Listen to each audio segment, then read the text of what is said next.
Vamos a tener esta mañana un mensaje especial. Vamos a dejar ahorita por un momento la carta a los Gálatas y vamos a detenernos a reflexionar en un pasaje especial ahí en el Salmo 78, en específico el versículo 35, pero veremos todo el Salmo. Vamos a orar. Padre, te alabamos y te bendecimos.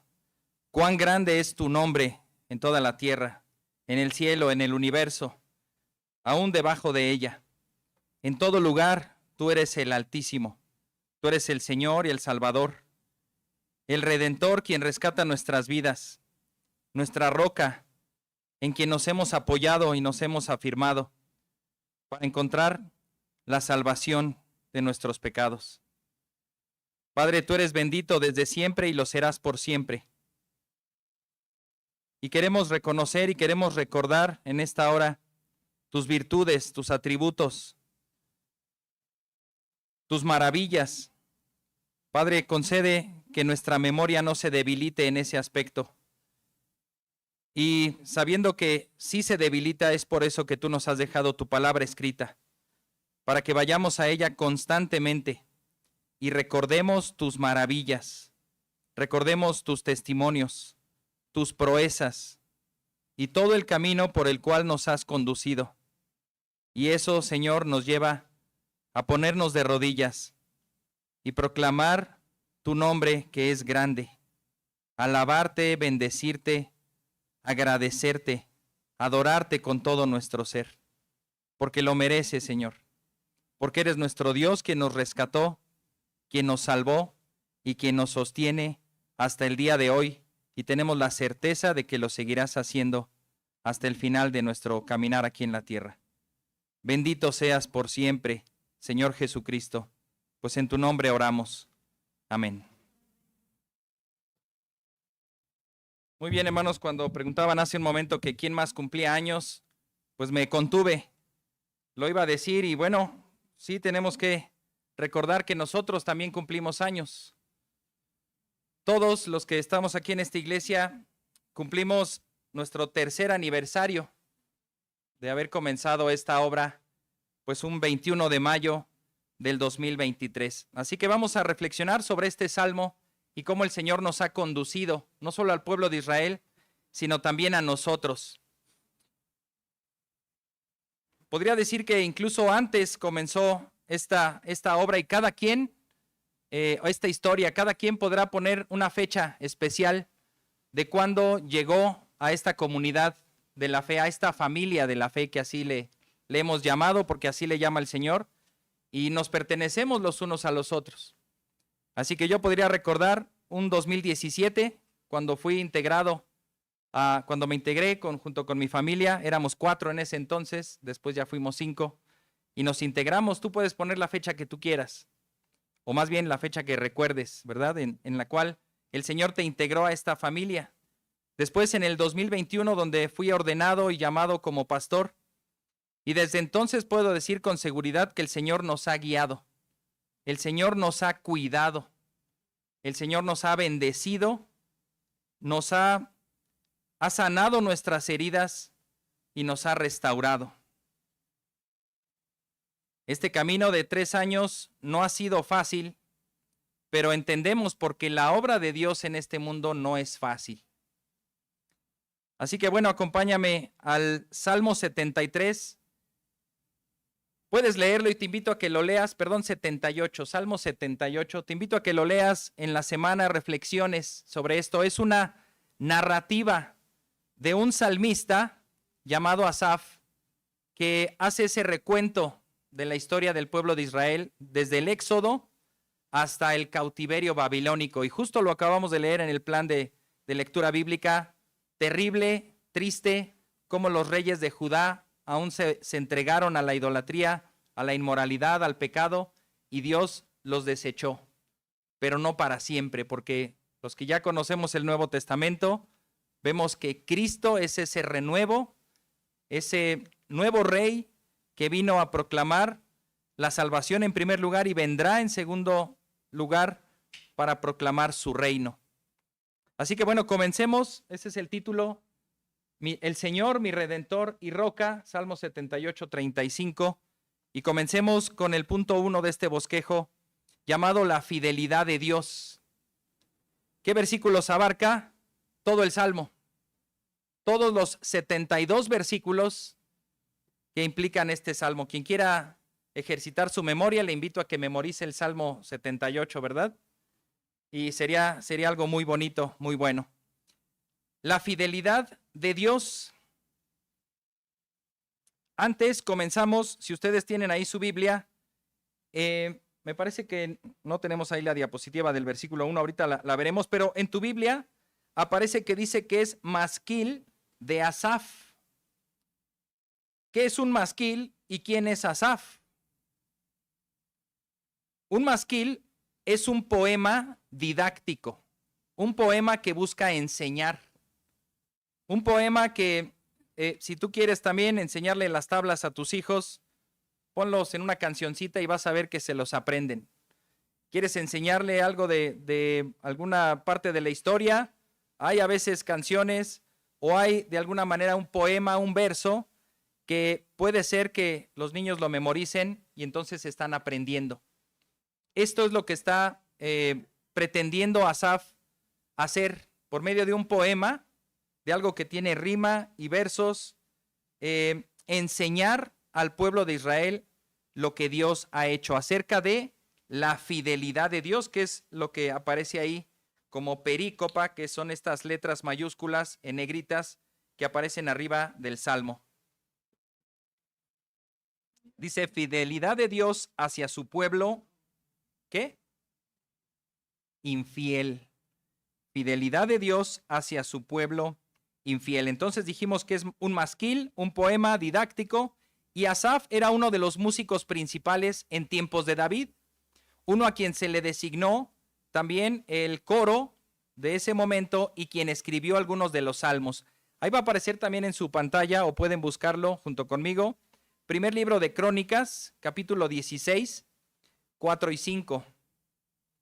Dice así, David, bueno, no lo dice, pero lo puse ahí para que se entendiera quién está hablando.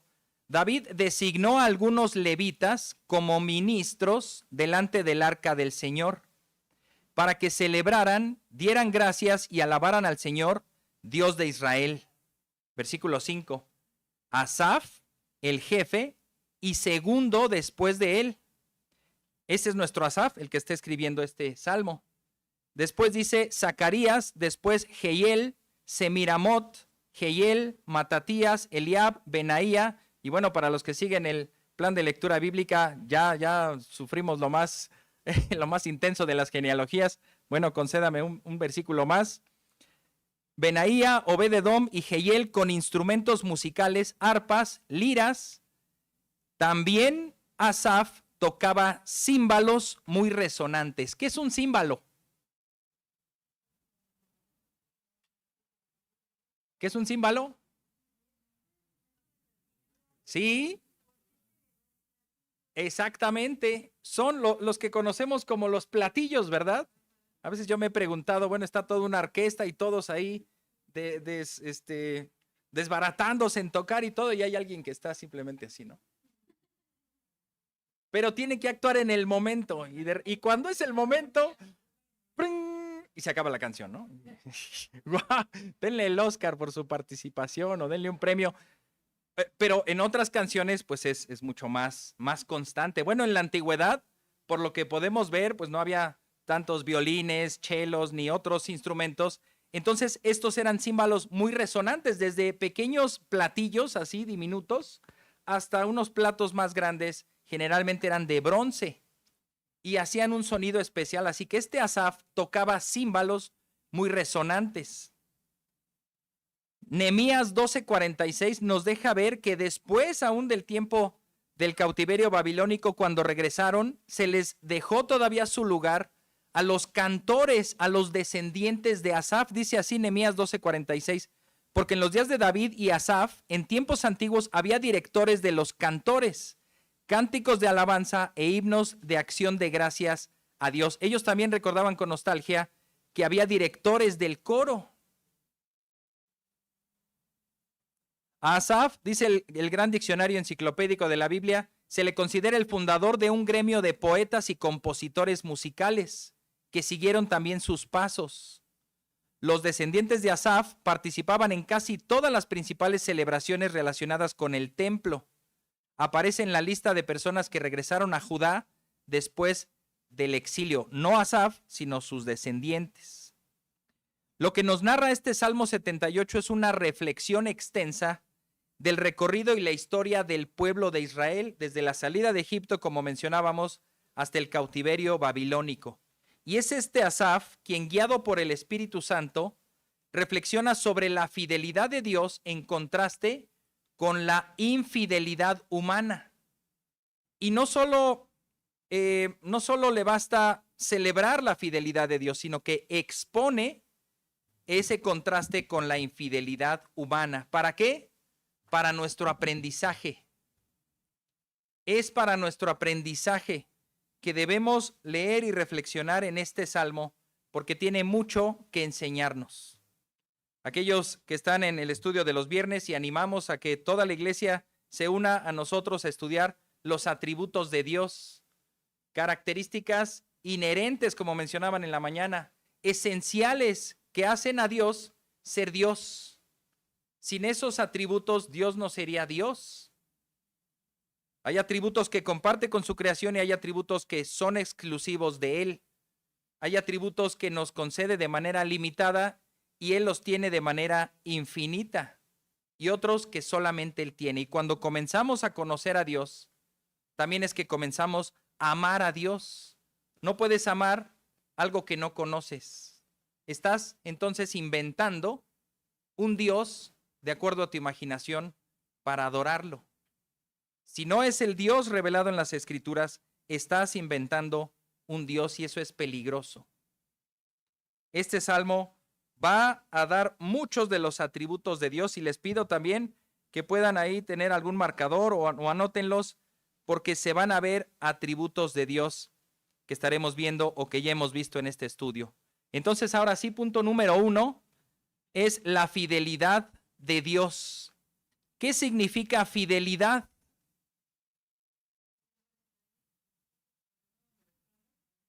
Muy bien, muy bien. Ese es el sentido, aunque podríamos decir, bueno, fidelidad quizás se puede referir a otra cosa, o la definición que acaba de decir la hermana esa definición que acaba de decir la hermana puede traducirse también como alguien que siempre está, una presencia, ¿no? O alguien que es inmutable, que veremos este próximo viernes, que no cambia de su opinión, no cambia su sentir, no cambia su amor, es leal, se mantiene, ¿verdad? Hoy están contentos los aficionados del Cruz Azul porque ahora sí dicen que son del Cruz Azul.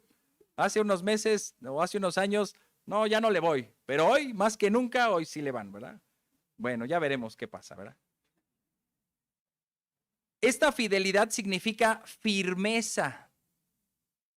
Ese es un sentido primario, firmeza, como para expresar algo que se sostiene con firmeza. Podríamos decir, este púlpito se ha mantenido fiel. ¿Por qué? Porque ha podido sostener la Biblia siempre que estamos aquí o incluso a nosotros mismos cuando nos recargamos, ¿no? No se ha caído, es firme, sostiene, tampoco se ha ido, ¿verdad? Es firme, está aquí, permanece aquí. También el significado que nos da el diccionario Vine es de certeza. Algo que es cierto y algo que va a permanecer con el transcurso del tiempo. ¿El sol saldrá mañana? Eso es algo que tenemos como algo cierto, a menos de que el Señor diga que no. ¿Nosotros despertaremos mañana?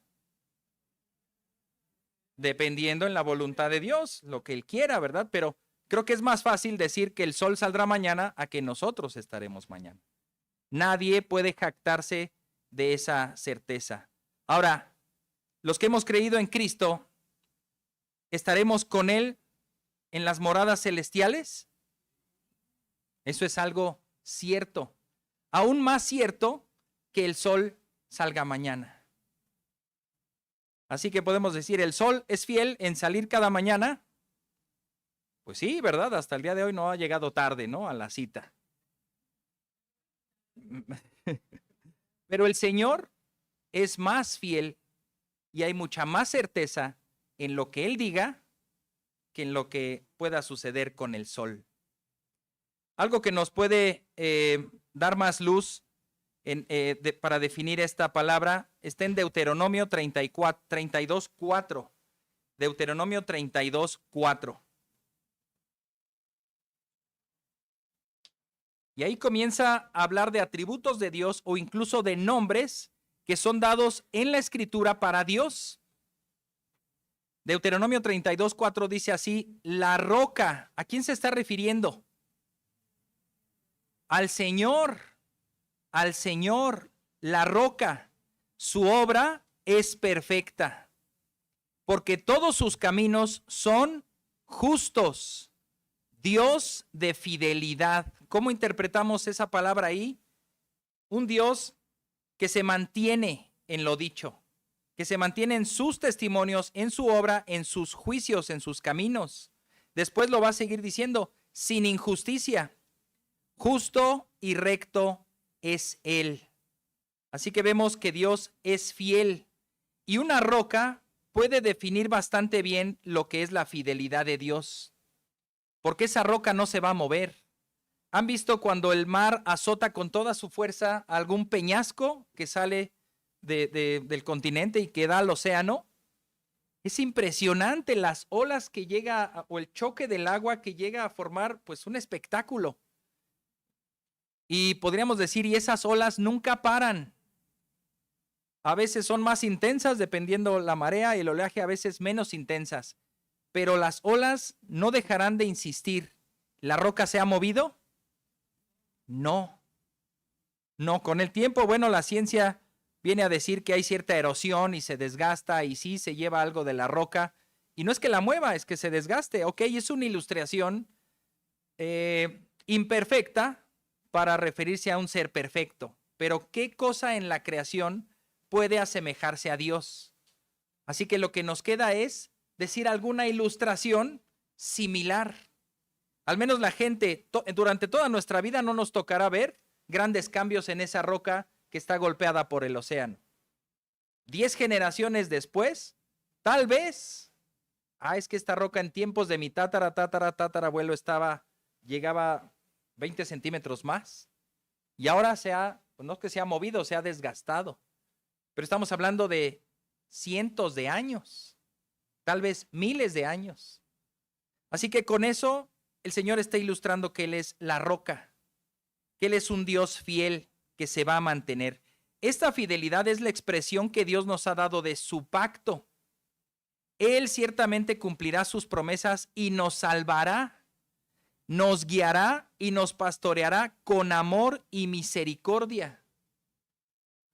Proclamamos entonces junto a Jeremías que de ahí se ha derivado un canto. ¿Quién conoce el canto? Grande es tu fidelidad. Lo hemos cantado aquí, ¿verdad? Está basado en Lamentaciones 3:23. Nosotros podemos decir lo mismo que él. Grande es tu fidelidad. También lo mismo que Moisés en Deuteronomio 7:9. Él es Dios, el Dios fiel que guarda su pacto y su misericordia.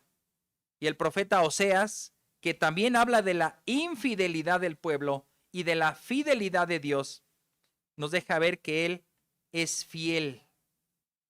Él desposará a su esposa, la llevará, se comprometerá con ella en fidelidad. Esa fidelidad de Dios es importantísima y además preciosa. Por eso, el Salmo, ahora sí entrando en materia, Salmo 78, leeremos del 1 al 8. Por eso es que Asaf está diciendo que debe ser recordada y enseñada.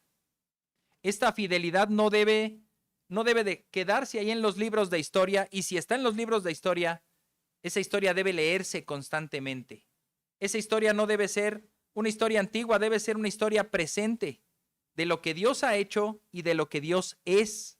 Porque ese mismo Dios que sacó a su pueblo Israel de Egipto es este mismo Dios que vive y reina hoy y lo hará por siempre. Salmo 78 del 1 al 8. Acompáñenme en la lectura. Dice así: Escucha, pueblo mío, mi enseñanza. Inclinen ustedes su oído a las palabras de mi boca. En parábolas abriré mi boca. Hablaré enigmas de la antigüedad, que hemos oído y conocido y que nuestros padres nos han contado. No lo ocultaremos a sus hijos, sino que contaremos a la generación venidera las alabanzas del Señor, su poder y las maravillas que hizo. Porque Él estableció un testimonio en Jacob y puso una ley en Israel, la cual ordenó a nuestros padres que enseñaran a sus hijos, para que la generación venidera lo supiera, aun los hijos que habían de nacer, y éstos se levantaran y lo contaran a sus hijos, para que ellos pusieran su confianza en Dios. Este es el propósito de recordar. Para que ellos pusieran su confianza en Dios y no se olvidaran de las obras de Dios, sino que guardaran sus mandamientos, y que no fueran como sus padres, una generación porfiada y rebelde, generación que no preparó su corazón y cuyo espíritu no fue fiel a Dios. Asaf nos está instruyendo para que recordemos nosotros, y en segundo lugar, enseñemos la fidelidad de Dios para nuestros hijos. El Señor ha sido fiel, y esto lo podemos ver claramente en el pueblo de Israel, y este salmo lo va a explicar. Vamos a leer algunos versículos dependiendo el tema. Esta fidelidad ha quedado demostrada. ¿En qué aspectos? Al menos yo señalé 4 aspectos, me parece. 5 aspectos señalé de cómo ha quedado demostrada esta fidelidad de Dios en este salmo. Versículo 14. ¿Qué sucedió? Los guió, dice ahí versículo 14, después los guió de día con la nube y toda la noche con un resplandor de fuego. ¿Se acuerdan de ese pasaje? El Señor guiando a su pueblo en el desierto con un sol abrasador, y Él ponía su nube. Esa nube les daba sombra, un calor más o menos soportable. No les pegaba el rayo del sol. Él los guiaba y además los cuidaba. Y durante la noche, ¿qué es lo que sucede en los desiertos? Calor abrasador de día y un frío intenso en la noche. Él los cuidaba con una columna de fuego que les brindaba luz y calor. Él está guiando a su pueblo. Y hermanos, yo tengo la convicción de que Dios nos ha guiado hasta donde estamos hoy, y lo seguirá haciendo el día de mañana. Él ha sido nuestro protector de día y de noche, por delante para ir avanzando, y también en la retaguardia, donde podemos ser más vulnerables. Siempre que queremos avanzar, pues hay tropiezos enfrente de nosotros, y ahí es donde su palabra es lámpara a nuestros pies. Y también detrás de nosotros, pues habrá personas o habrá el enemigo, Satanás o el mundo, que estará sobre de nosotros para no dejarnos avanzar, asediándonos, como decía el autor de Hebreos, que debemos despojarnos, romper esos lazos que nos atan con el pecado y seguir avanzando. Así que el Señor nos ha guardado hacia adelante para seguir, y de lo que podemos estar atados en el pasado. El Señor, pues nos sacó hace 3 años, podemos decir, de un edificio, de un lugar físico, pero la familia se ha mantenido. Seguimos nosotros. No separó el Señor a esta familia que había formado desde antes. Fue Dios quien nos llevó después a una casa que amablemente nos prestaron nuestros hermanos Samuel y Lisbeth. Muchas gracias. Estuvimos ahí algún tiempo, ¿verdad? ¿Se acuerdan? Algunos lo extrañan por ese jardín, esas comidas al final, ¿verdad? El Señor nos guió, el Señor nos llevó y utilizó personas y movió corazones y puso circunstancias, y ahí estuvimos. También estuvimos en casa de la hermana Angie, un mesecito o mes y medio. Gracias a la hermana Angie que nos prestó su casa para estar ahí. Fue Dios quien ahora nos ha traído a este local. Ha sido el Señor, Él ha abierto la puerta y Él nos ha traído aquí, Él nos ha sostenido, nos ha guiado. Tenemos esa certeza. ¿Por qué? Porque hemos orado siempre, jamás hemos dejado de orar. Hemos estado en esa comunión con su palabra. No hemos cerrado la palabra y la hemos arrojado por allá y hemos dicho, a ver, que se inspire bien el pastor y que nos diga qué hacer. Ha sido la palabra, ha sido la oración, ha sido Dios con su mano sosteniéndonos y colocándonos. ¿Por qué? No porque seamos muy importantes, porque Él es fiel. Eso es lo que reconocemos en este pasaje, en esta lectura. Él es fiel. En segundo lugar, los sustentó, versículos 15 y 16.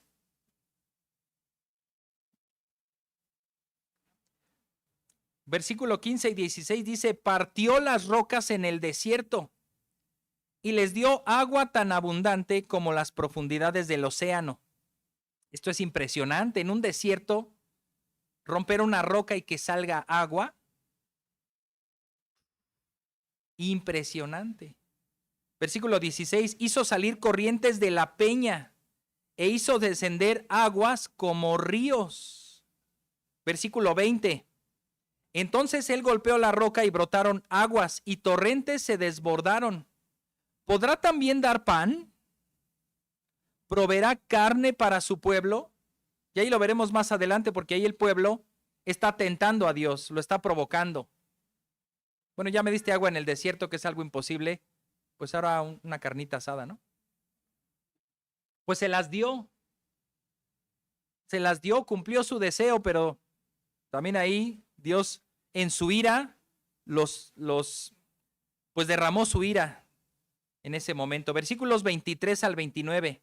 Sin embargo, dio órdenes a las nubes de arriba. Las inclemencias del clima, hermanos, no son provocadas por la inteligencia rusa, ni los iraníes, ni todos ellos. Dios manda la lluvia. Dios ordena a las nubes, abre puertas en los cielos, hizo llover sobre ellos maná.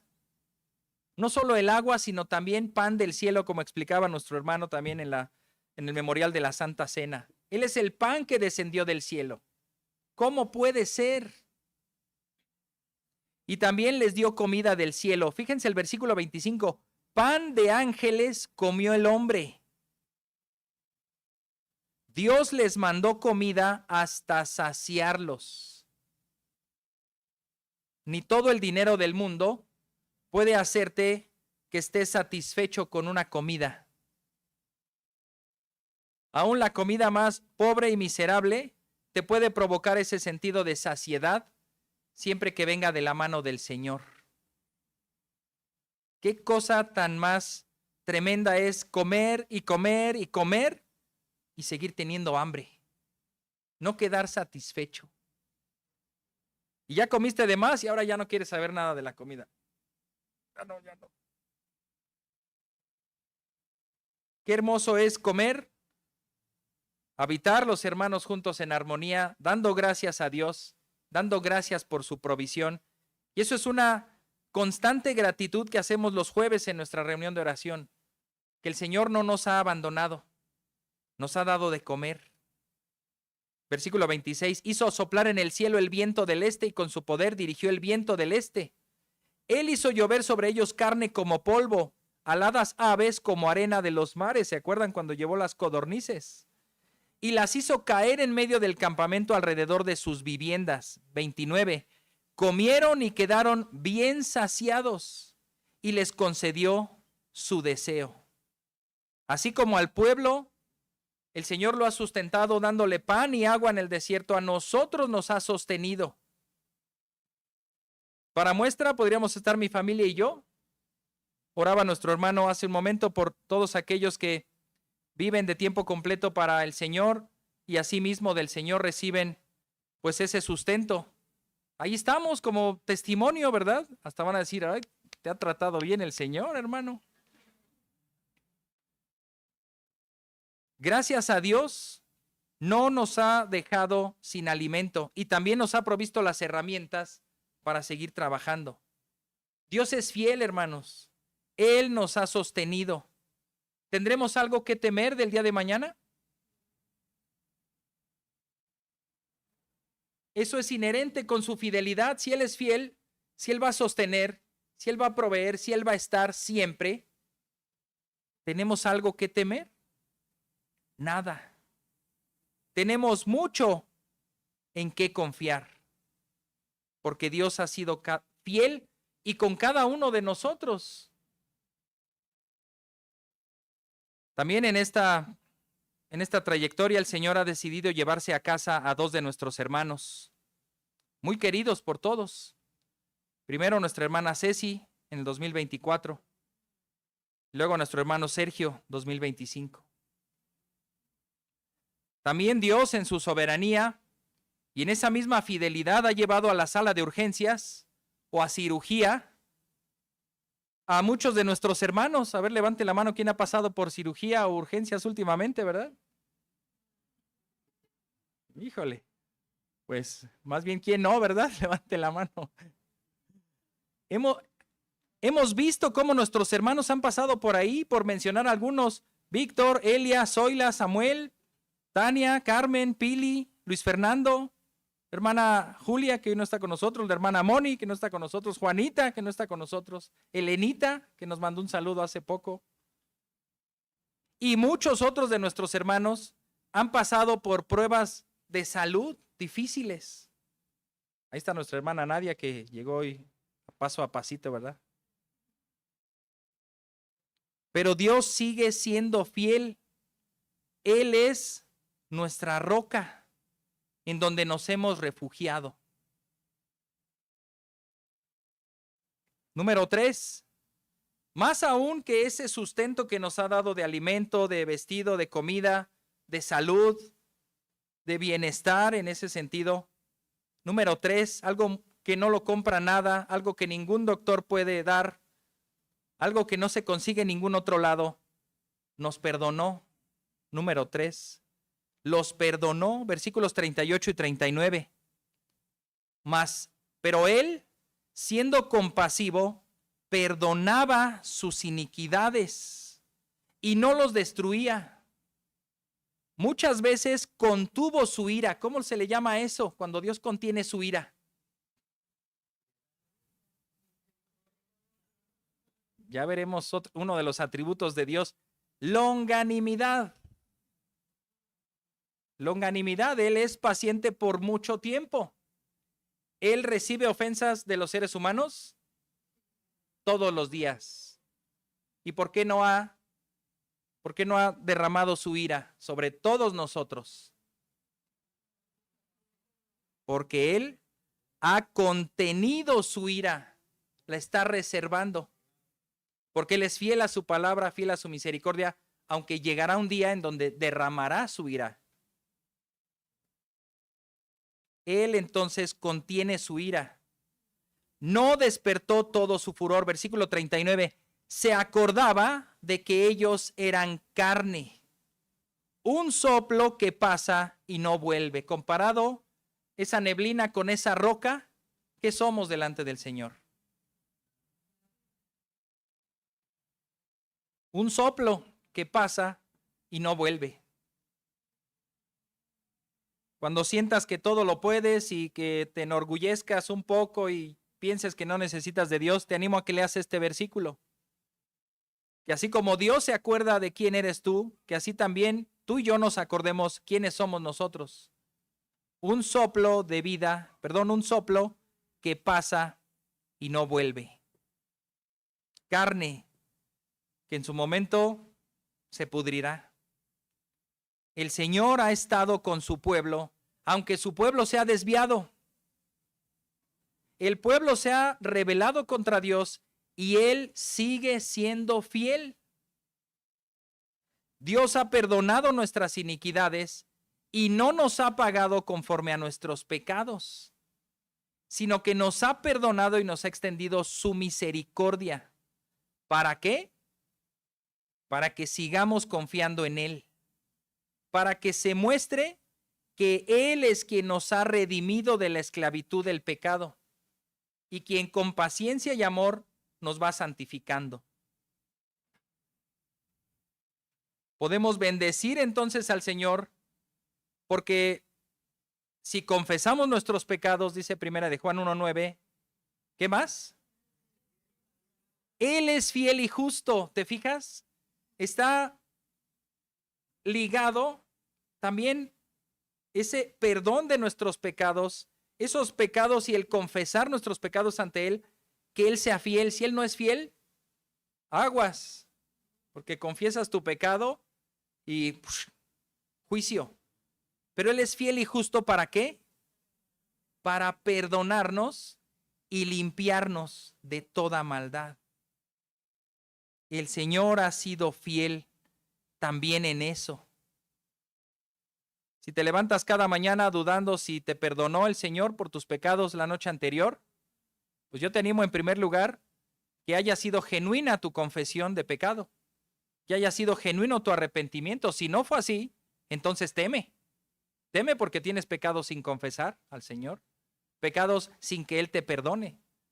Pero si los has confesado, y confesar es decir lo mismo, no de, Señor, si en algo te ofendí, pues ahí me perdonas. Señor, pequé de esta manera, y de esta manera, y de esta manera. Y es algo horrible lo que he hecho. No es poca cosa, no es algo ligero. Si nos parece horrible ofender a nuestros hermanos, ¿cuánto más horrible nos debe parecer ofender a Dios? Confiésale tus pecados y confía en que Él es fiel y justo y te perdona. El engaño de Satanás también es para decirte, pues tu confesión fue genuina, tu arrepentimiento es genuino, pero Dios no te ha perdonado. Necesitas hacer un montón de buenas obras para que Él te compense. Ese es lo que estamos viendo en Gálatas. Ese es otro evangelio. Este es el Dios fiel de la Escritura, que Él nos perdona y nos limpia de todo pecado. También, en cuarto lugar, ¿qué hace? Los pastoreó, versículos 52 al 55. Pero a su pueblo lo sacó como a ovejas. ¿Cómo saca un pastor a sus ovejas del rebaño? ¿A golpes? ¿Con cuerdas ahí bien amarradas del cuello, como esas correas para cuando entrenas a un perro? Que le haces una correa que mientras más se jala el perro, más se aprieta la correa. Y tiene que entender que mientras está en la correa, tú mandas. Y si él quiere ser rebelde, se va a estrangular él solo. ¿No, verdad? Si es un perro dócil y mansito y es tu mascota, pues con un collar incluso que a lo mejor hasta esté afelpadito, que no le moleste.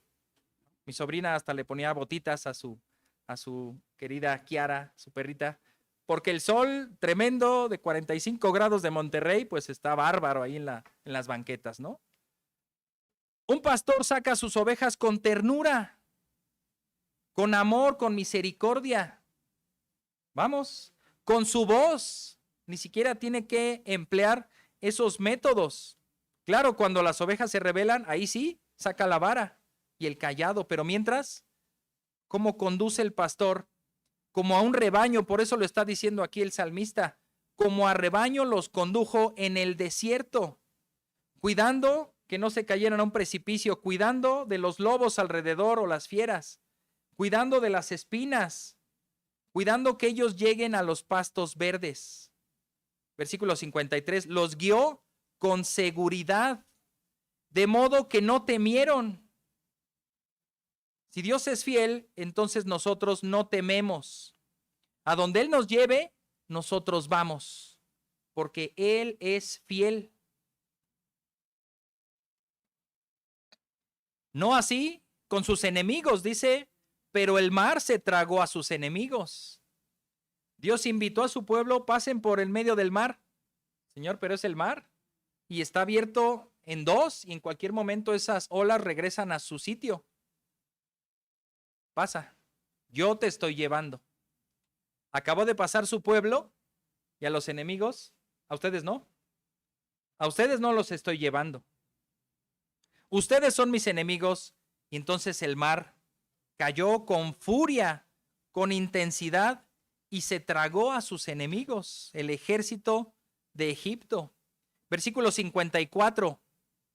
Los trajo pues a su tierra santa, a esa tierra montañosa que su diestra había adquirido, y expulsó a las naciones delante de ellos, las repartió con medida por herencia, e hizo habitar en sus tiendas a las tribus de Israel.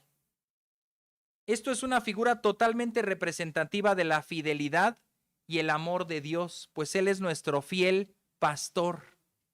Él nos ama, nos guía, nos lleva, nos trae. No hay nada que temer. Él nos conduce con su dulce y tierna voz y nos regresa al redil con ternura, porque Él es fiel a su pacto.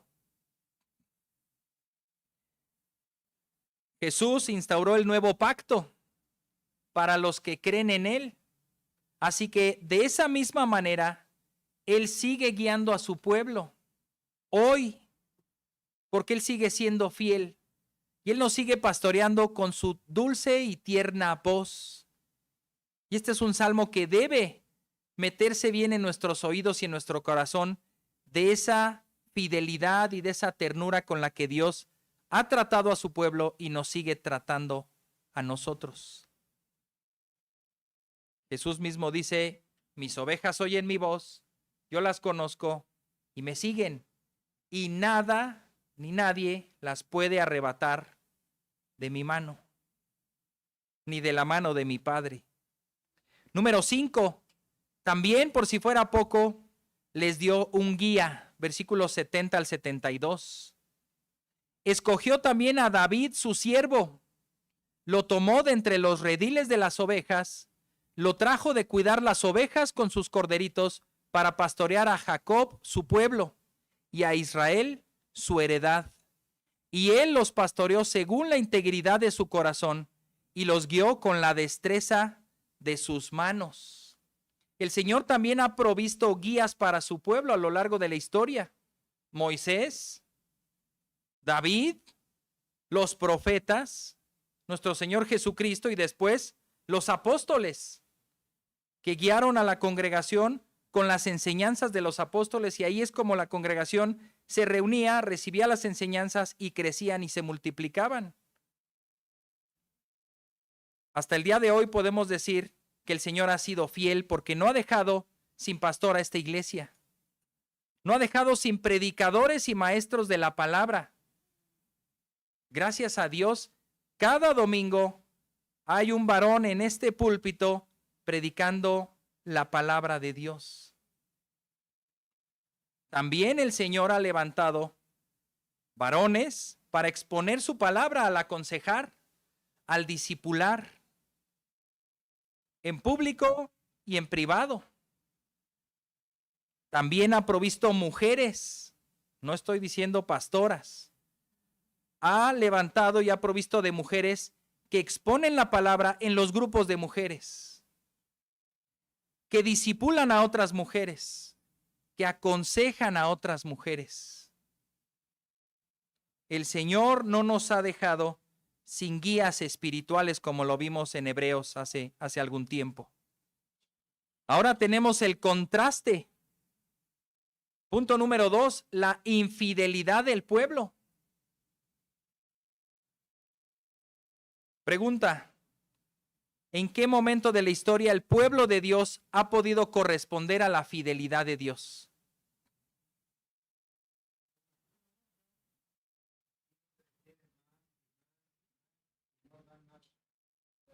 Siempre se ha quedado corto, sí, hermana.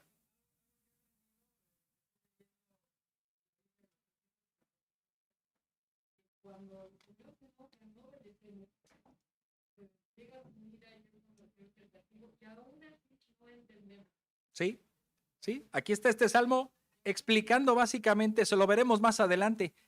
Ningún momento en la historia el pueblo de Dios ha podido corresponder a esa fidelidad de Dios, aunque ha habido momentos en donde el pueblo se ha esforzado.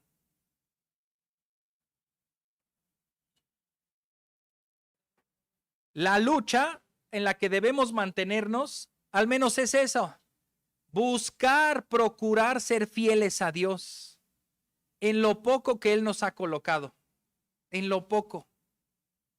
Y aún así tenemos que reconocer, no hemos sido fieles, Señor. Del todo no hemos sido fieles. Nos falta mucho. Perdónanos y ayúdanos. Sosténnos y danos ese poder para poder ser fieles. ¿Cómo vemos esta infidelidad del pueblo? ¿O para qué? Inciso A, debemos aprender del pasado. Debemos aprender del pasado. ¿En qué aspectos? Otros 5 aspectos. Número 1, olvidaron sus maravillas. El pueblo olvidó sus maravillas. Versículos del 9 al 11. Dice así: los hijos de Efraín eran arqueros bien equipados, pero volvieron las espaldas el día de la batalla. No guardaron el pacto de Dios y rehusaron andar en su ley. Olvidaron sus obras y los milagros que les había mostrado. Para no olvidar, para no echar tras nuestras espaldas la palabra de Dios, es que debemos recordarla, debemos leerla, debemos hablar entre nosotros sobre la fidelidad de Dios y también sobre nuestra rebeldía, para que nunca se nos olvide quién es Dios y quiénes somos nosotros. Dios es fiel, nosotros no, somos infieles. ¿Nos podemos refugiar en Él, en su fidelidad? Sí, pero Él demanda fidelidad también de nosotros. Esforcémonos en ser fieles. Número 2, se rebelaron contra Dios. Y tú me podrías decir, podrías haberte evitado esos 5 puntos y haber dicho una sola vez: se rebelaron contra Dios, punto. Pero el salmista también lo está haciendo de esa manera didáctica, de cuántos aspectos, cómo ha sido el pueblo infiel a su Dios. Versículos 17 al 19. Pero aún siguieron pecando, como decía nuestra hermana, aún viendo la fidelidad de Dios y aún viendo que Él en su ira se enoja y disciplina a su pueblo, aún el pueblo siguió rebelándose, siguieron pecando. Dice ahí, rebelándose contra el Altísimo en el desierto. Y en sus corazones tentaron a Dios, pidiendo comida a su gusto. No tenemos nada que exigirle a nuestro Dios y muchas veces lo hacemos. Versículo 19, hablaron contra Dios y dijeron: ¿podrá Dios preparar mesa en el desierto? No conocían entonces la fidelidad de Dios, aún comiendo en una mesa en el desierto, aún comiendo pan del cielo, aún comiendo carne que les llegó de repente, aún cuando vieron que el mar se abrió. Número 3, y esta para mí es la más preocupante. Y lo vimos gran parte de la carta a los hebreos. No creyeron en Él. Versículos 22 y 32. Dice el 22, porque no creyeron en Dios ni confiaron en su salvación. No es que haya un problema en Dios. No es que es que tengo mis dudas, no sé si es fiel. No. Él es fiel, Él ha demostrado su fidelidad, es seguro que Él salva a todos los que confían en Él, pero ellos no confiaron. Ellos no creyeron en su salvación. Versículo 32, a pesar de todo esto, todavía pecaron y no creyeron en sus maravillas. ¿Qué mayor pecado, te pregunto, hermano, que no creer en Dios? ¿Qué mayor pecado que es? Pues el pueblo no confió en el Señor y la condenación cayó sobre los incrédulos, como también advierte el libro de Hebreos. Aún viendo y recibiendo sus maravillas, no creyeron. Versículo 4, punto número 4. No fueron fieles al Señor. Versículo 37. Pues su corazón no era leal. Un sinónimo también para decir fiel. No era leal para con Él. Ellos lo iban a dejar por conveniencia. Si vienen los de Egipto y nos ofrecen pescado y cebollas, pues dejamos al Señor y nos regresamos a Egipto, porque me gusta el pescado y las cebollas. Su corazón no era leal para con él, ni eran fieles a su pacto. Versículos 40 al 42.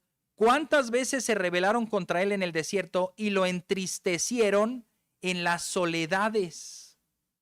Tentaron a Dios una y otra vez y afligieron al Santo de Israel.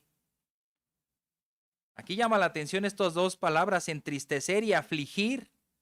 Por supuesto que nosotros no le vamos a robar el gozo que el Señor tiene, y estos son conceptos, se les llama así, antropomórficos, que tienen que ver con forma humana, ubicar a Dios como un ser humano que siente, que se aflige, que se entristece, que más adelante va a decir que despertaron sus celos, provocaron a celos. Nosotros sentimos celos de que a alguien lo saludaron y a mí no, ¿verdad? A alguien le dieron una botellita de agua y a mí no. A alguien felicitaron por su cumpleaños y a mí no, etcétera. Podemos sentir ese tipo de celos en la carne, siendo inmaduros. Dios no va a ser inmaduro y no va a estar celoso de, ay, estás adorando a Baal y a mí no. No, Él tiene que defender su propia dignidad. Él se enciende en ira, en esos celos, porque Él procura que su nombre siempre sea alabado y exaltado y no va a permitir que otra cosa o persona ocupe su lugar. En este sentido, aquí fíjate lo que está mencionando. Tentaron a Dios, afligieron, lo entristecieron. Jesucristo, cuando entró en Jerusalén, se puso a llorar. Si al menos entendieran el tiempo que están viviendo. Jerusalén, Jerusalén, que matas a tus profetas. No hay profeta en su tierra. Todo eso es real. No se acordaron de su poder, versículo 42, del día que los redimió del adversario, versículos 56 al 58. Sin embargo, ellos pusieron a prueba y provocaron al Dios Altísimo y no guardaron sus testimonios, sino que se volvieron atrás y fueron desleales como sus padres. Se desviaron como arco engañoso. Lo provocaron con sus lugares altos y despertaron sus celos con imágenes talladas. De no ser por la fidelidad de Dios y su misericordia, el pueblo hubiera sido destruido en su totalidad. Así también con nosotros. Su gracia y su misericordia ha perdurado. Dios ha sido fiel. Él ha dejado un remanente para que le sirvamos y le glorifiquemos. Por tanto, después de estos puntos, después de este contraste entre la fidelidad de Dios y la infidelidad del hombre, ¿qué debemos hacer? Y recordando a nuestro hermano Sergio, ¿verdad? La aplicación práctica. ¿Qué haremos ahora? Esa aplicación práctica empieza desde el principio. Escucha, pueblo mío, mi enseñanza. Aprende y enseña. Ahí está, ya, sermón terminado. Pero además podemos decir, versículos 34 y 35, debemos buscar al Señor. Debemos buscar al Señor. Leemos versículos 34 y 35. Los salmos en general dejan en medio del salmo la enseñanza principal. Empiezan y son similares la primera mitad y la segunda mitad. Siempre que leas un salmo, o casi siempre, pártelos a la mitad. Lee la primera parte y lee la segunda parte y compáralas. ¿Tiene mucho que ver? Dios es fiel, Dios es fiel, Dios es fiel, el pueblo es infiel, infiel, infiel. Y en medio está básicamente la clave de todo. Cuando los hería de muerte el Señor, entonces lo buscaban. Parecía que un chispazo de esperanza libraba al pueblo. Y realmente sucedía. En la época de los jueces, ¿qué mejor ejemplo? Los jueces abandonaban a Dios, se sentían seguros y empezaban a adorar a los ídolos. De repente el Señor los afligía y les mandaba un pueblo que los dejaba sin alimento, los hacía esclavos, los maltrataba. ¿Y qué hacían ellos? Clamaban al Señor, buscaban al Señor. ¿Y qué hacía el Señor? En su fidelidad los libraba. Estos jueces deben ser vistos no como esos magistrados, sino como esos libertadores, como esa liga de la justicia, esos superhéroes que Dios ha enviado para librarlos de los pueblos enemigos y hacer que el pueblo se volviera a su Dios. Cuando los hería de muerte, entonces lo buscaban. Yo también podría decir qué triste la condición humana. Hasta que no eché a mi vida a perder, entonces lo busco. Hasta que no estoy en un callejón sin salida, ahí lo busco. Por supuesto que es la mejor y la única opción. Pero eso demuestra que el ser humano siempre busca a otras cosas antes que a Dios, reforzando esa infidelidad humana. Pero dentro de eso, todo mal, esa chispita de esperanza. Buscaban al Señor. Y me llama la atención cómo lo repite. Y se volvían, esto es un arrepentimiento, se están volviendo de sus malos caminos para regresar al Señor y buscaban con diligencia a Dios. El énfasis ahí está en buscar a Dios y no un buscar pretendiendo no encontrar. Como dice el dicho, ¿verdad? Salimos a buscar trabajo rogándole a Dios no encontrar. No, así no. Buscando como en las parábolas que se mencionan en Lucas 15, la oveja perdida o la moneda perdida, ¿verdad? Que el ama de casa barrió y escombró todo hasta que encontró la moneda. No descansó, no hizo de comer ese día, no fue por el niño a la escuela ese día hasta que encontró la moneda. No se distrajo en ninguna otra cosa hasta que encontró esa moneda. Eso es buscar con diligencia. Buscar es procurar estar en la presencia de alguien o de algo. Entendiendo en este sentido es buscar a Dios. ¿Qué entendemos? Que es presentarnos ante Dios. No descansar hasta que estemos delante de Dios. Es procurar satisfacer ese deseo, ese anhelo de estar delante de Él. No hay descanso para el que busca hasta que lo encuentra. Como país vivimos una realidad muy dura, las que son conocidas como las madres buscadoras. Años buscando a sus hijos desaparecidos. ¿Descansan? No han descansado. Y aún cuando hubo un caso muy sonado en esta semana, al parecer que un hijo de una señora buscadora durante 10 años resulta que estuvo en el CEMEFO todo ese tiempo. No le avisaron. Se perdió el nombre por ahí, no le dijeron nada. Y buscando y buscando y buscando, resulta que, ¡ay, sí está aquí! 10 años ahí. ¿Pudo descansar esta señora? Al menos de su búsqueda personal sí, pero de su lucha no. Eso hizo que despertara en ella y en otras mujeres esa lucha por decir, no quiero que a otra le pase lo que a mí. Así que hasta que sean encontrados, vamos a seguir buscando. Que ese sea nuestra intención con Dios. Buscarlo hasta que lo encontremos.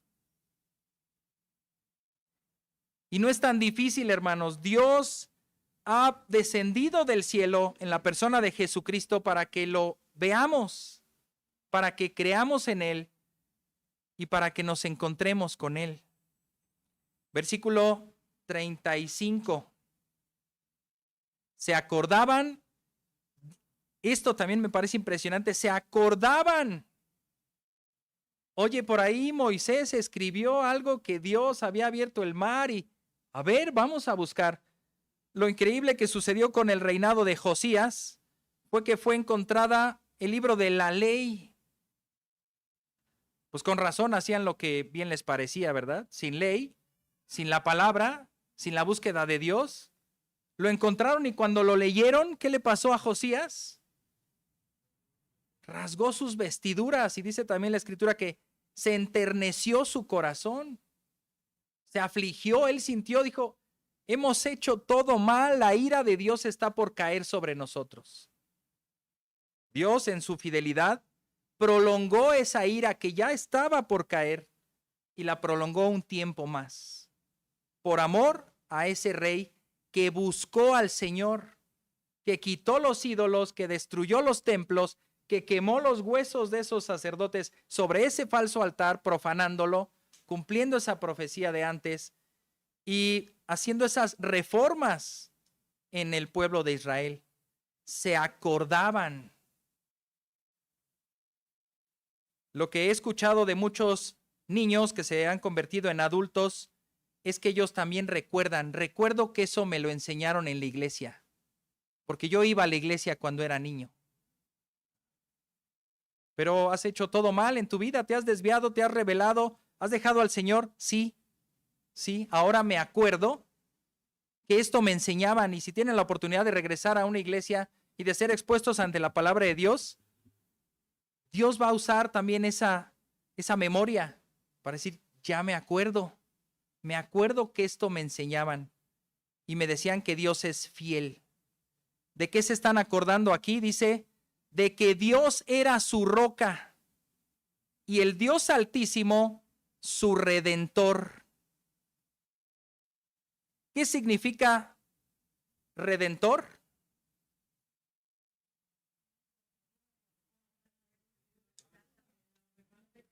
Que rescata, implica un precio, implica un costo.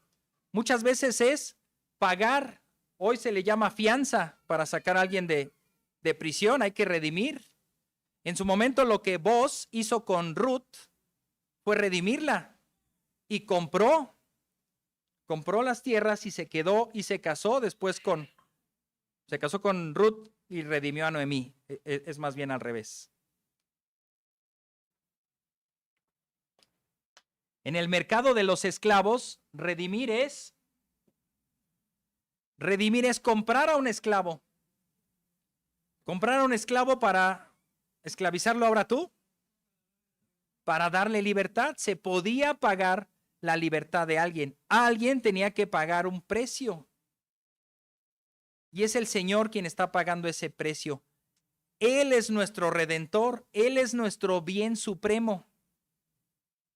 Redentor también se puede asimilar a Salvador, quien nos ha rescatado y comprado de la esclavitud para darnos libertad en Él. Y eso veremos en Gálatas. En Gálatas nos dice que debemos vivir con la libertad con que fuimos hechos libres de la esclavitud al pecado. El Señor es quien nos rescata de nuestros enemigos, también quien nos rescata de nuestros propios pecados y rebeliones, quien nos ha rescatado de ser condenados. Él es nuestro redentor. Y me encanta este pasaje porque habla de un redentor y de una roca. No solo nos salva para decir, ya te salvé, ahora sigue tú solo el camino. Ahora Él se convierte en nuestra roca. Esa roca que no se moverá, como dijimos al principio, que se convierte en una fortaleza inquebrantable, que nadie puede entrar y dañarnos. Esa roca que se convierte en nuestro refugio. Él es fiel en salvarnos y también es fiel en conservarnos.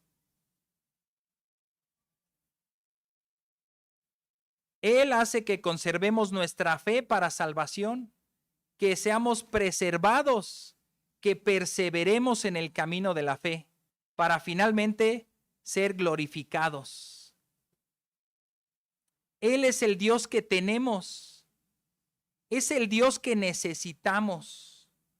Es una roca que nos salva de la tempestad y que se mantiene firme en tiempos de angustia. Por eso Jesucristo es nuestro Redentor y roca. Conclusión, tengo 2 textos ahí para leer, que sea la palabra la que concluya y la que se explique a sí misma. Isaías 12:2. Isaías 12:2. Dice así: Dios es mi salvación o mi redentor. ¿Y qué debo hacer yo?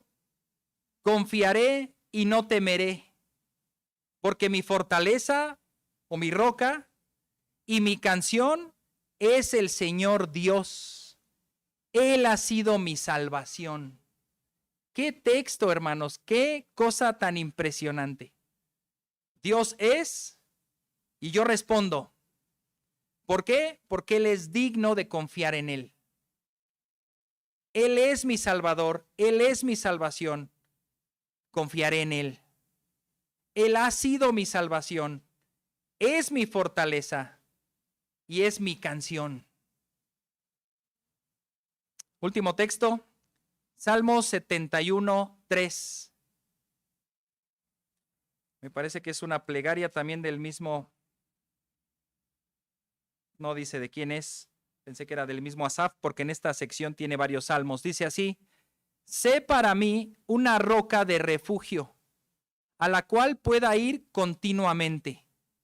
Tú has dado mandamiento para salvarme, porque tú eres mi roca y mi fortaleza. Lo leo de nuevo. Sé para mí una roca de refugio. ¿Lo es? La pregunta es, ¿lo es para ti? A la cual pueda ir continuamente. Hermanos, esta vida cristiana no es una vida de amor y paz. No es una vida de prosperidad y bienestar sin fin. Es una vida de tribulación, de angustia, de persecución, de dolor. Por eso necesitamos un Dios, el Dios de las Escrituras, que sea nuestra roca, a la cual podamos refugiarnos continuamente. Tú has dado mandamiento para salvarme, porque tú eres mi roca y mi fortaleza. Vamos a terminar con una pequeña animación que sale ahí. Si se alcanza a escuchar, está bien. Si no, se los haremos llegar en un momentito más. Es un pequeño video solamente que nos recuerda pues algo importante para todos nosotros, algo significativo, y que pues queremos dar pues ese comienzo, ese nuevo comienzo, por decirlo así, después de 3 años, ya iniciar formalmente con un nombre para esta iglesia y todos unidos como hermanos, como familia, refugiándonos en esa roca y en ese Redentor que es nuestro Señor. Todavía no terminen la transmisión, que salga aquí y después vamos a orar y al final se verá una imagen que expone nuestro nombre como iglesia. Veámoslo.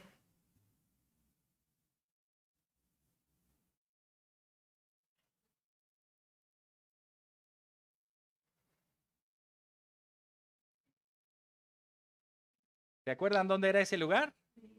¿Se acuerdan quién anda por ahí? Mira, ahí está nuestra hermana Ceci.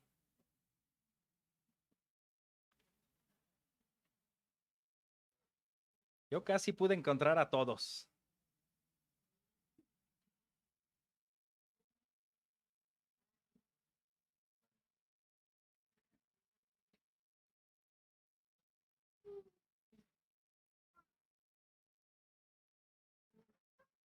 Ahí van saliendo más hermanos.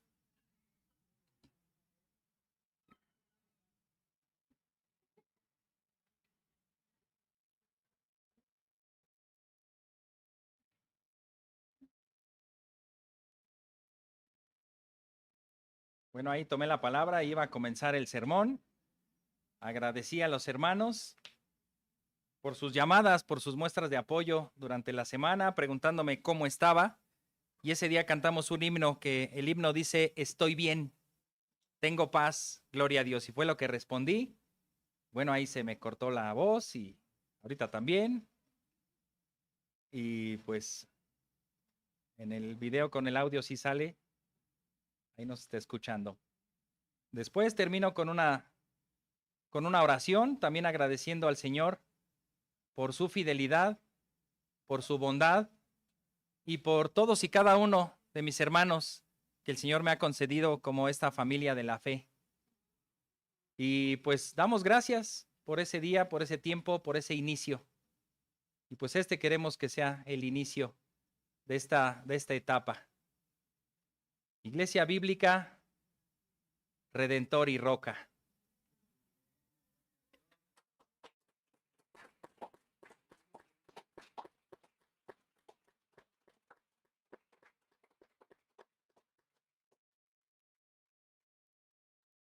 Vamos a orar.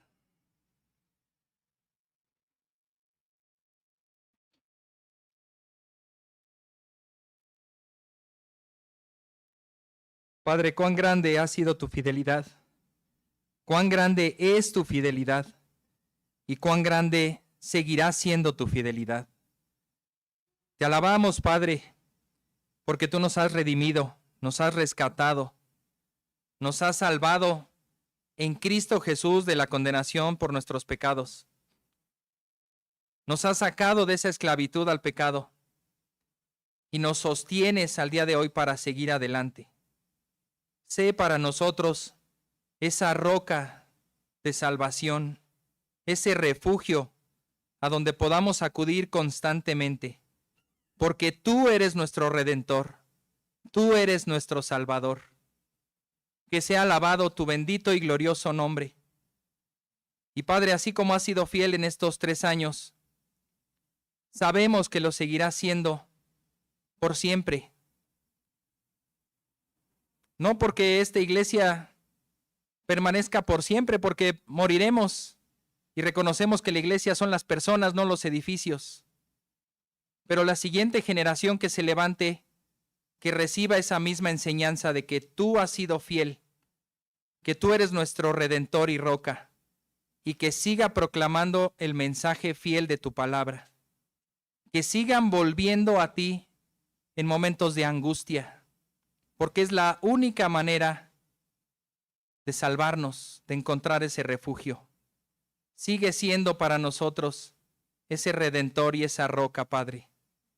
Te alabamos, te bendecimos y sabemos que vendrán muchas cosas, cosas muy buenas y también cosas muy difíciles de llevar.